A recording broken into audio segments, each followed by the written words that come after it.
Switzerland has voted no to backing a portion of their currency with gold.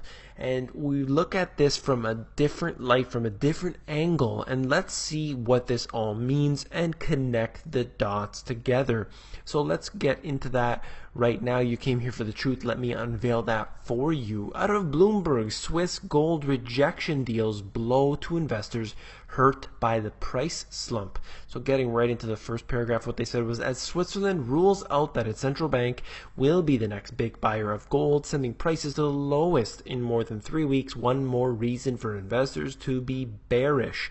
I've got a few things to say about this, but first of all, they were going to have to purchase at least 1,500 tons. That is a fairly large number, especially over the course of 5 years. That could make a big difference for the price of gold based on the supply and demand fundamentals at the moment. So we'll get into the supply and demand.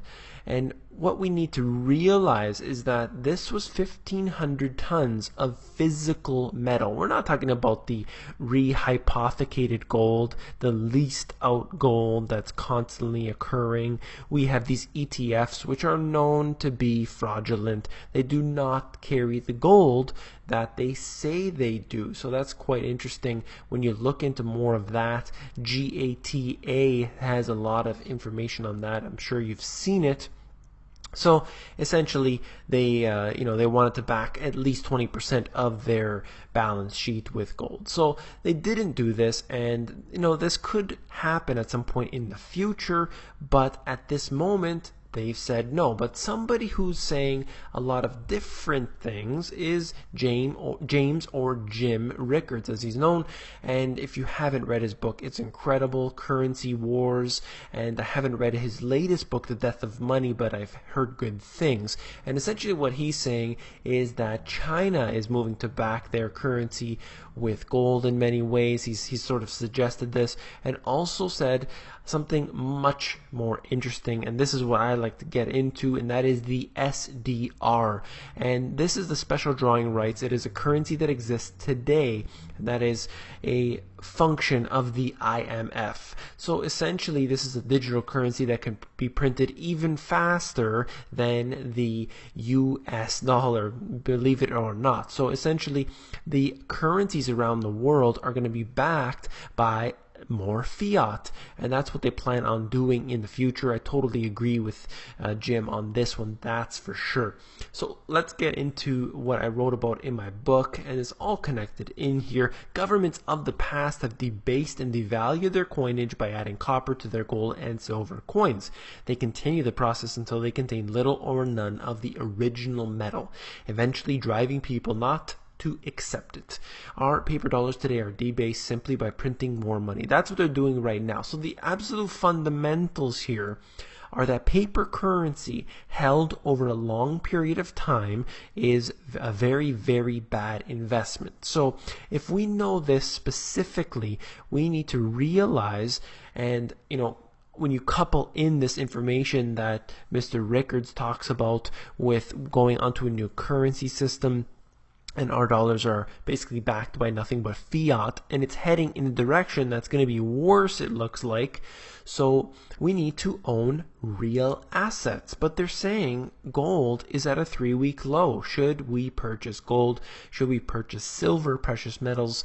And a lot of people have been asking for an update on this, so this is a great video to do that on. So let's get into the fundamentals. We're looking at gold prices right now. They're declining significantly from where they were at their peak. We were at about 1923, I believe it peaked out at, and it came down right now, sitting at approximately 1200, right in that range. So this is obviously a major decline in the price, and with this whole Swiss gold referendum, we may see it decline even further. So that's not to worry those who have gold.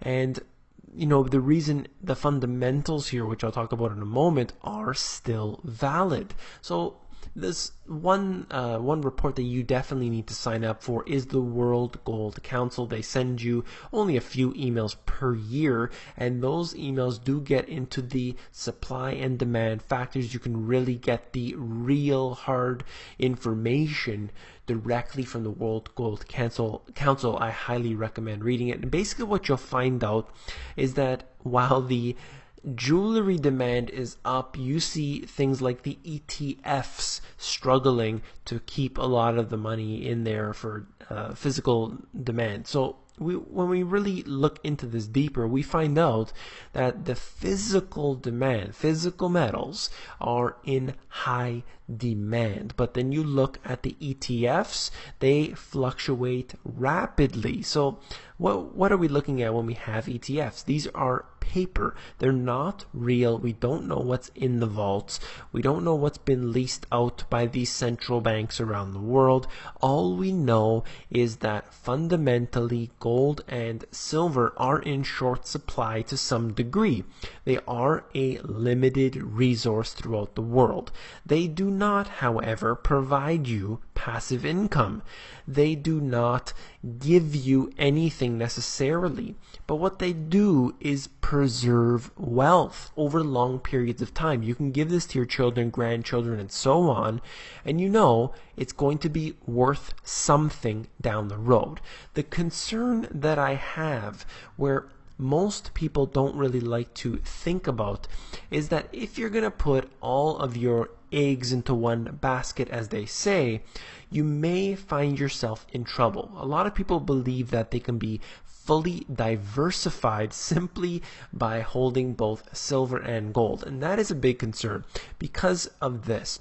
Should you put all of your money into precious metals and they push the price down to gold, for example, let's just say $200 an ounce. So it is dramatically low. They're manipulating the system. We know that they are, and they go crazy and they bring the price down to $200 an ounce. Now, you may not care. You may see that as a buying opportunity, but should something terrible happen and you need to access that money in a liquid form, in cash, because you need it for whatever reason, you're going to be in big trouble because you're going to have to sell at a dramatic loss. Now, of course, this is a far-fetched scenario, but it could happen. That's why I suggest not just holding on to gold and silver, although I do believe they are great things to have in limited quantities. You want to have all real assets because it's not just precious metals that are valuable.